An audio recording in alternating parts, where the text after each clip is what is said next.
everyone to and visits. Netflix's massive library can be intimidating, especially when you're looking for a good comedy. So we have got everything from silly buddy comedies, big splashy commercial comedies, and even a couple of films that toe the line between comedy and drama. Always Be My Maybe. Netflix brought the rom-com back in a big way with 2018's Set It Up, and the streaming service 2019 effort Always Be My Maybe is similarly charming and delightful.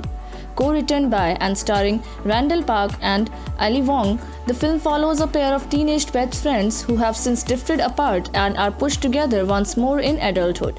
Even though their lives have followed different paths, Park and Wong are dynamic together, and the film takes time to breathe with some well-placed dramatic sequences.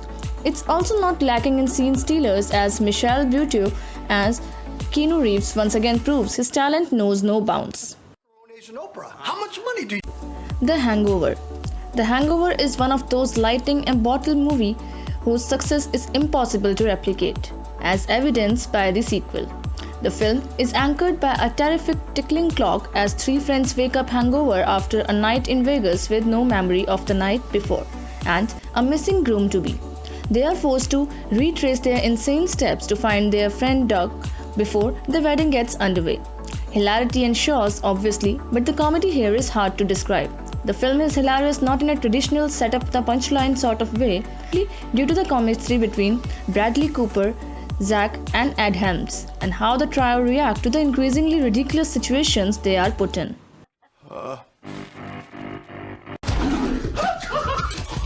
The Edge of 17. When it comes to the coming-of-age genre, traditionally it's told from a male perspective, which is what makes The Edge of 17 so refreshing.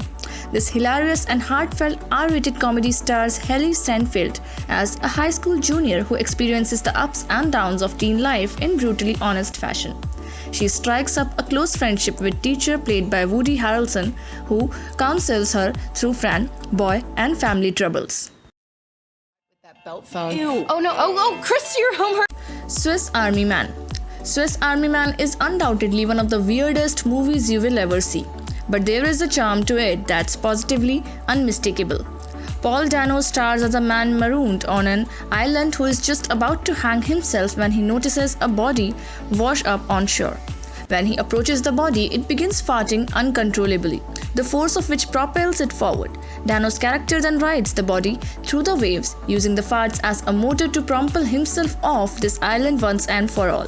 This is the opening scene of the movie, and yet an endearing relationship blossoms between Dano and Radcliffe at the body beings to awaken, and Dano's character teaches it how to be human. The Interview. The 2014 comedy The Interview famously became embroiled in scandal when North Korea's government expressed dismay over the premise, spurring Sony Pictures to forego a wide theatrical release. But once all the dust settled, Fox could finally enjoy The Interview for what it is: the next evolution in the careers of filmmakers Seth Rogen and Evan Goldberg. If This Is the End was the duo letting their freak flag fly as directors, The Interview seems them stepping up their game, attempting to thread a comedy through the espionage and action genres. It mostly works as the story finds a Ryan Seacrest-like talk show host teaming up with his producer to go interview North Korean leader Kim Jong-un, but before they leave, they are enlisted by the US government to assassinate Kim Jong-un while they are at his place for the interview. What do I do with it? What do I do with it? There are people coming. Where do I hide it?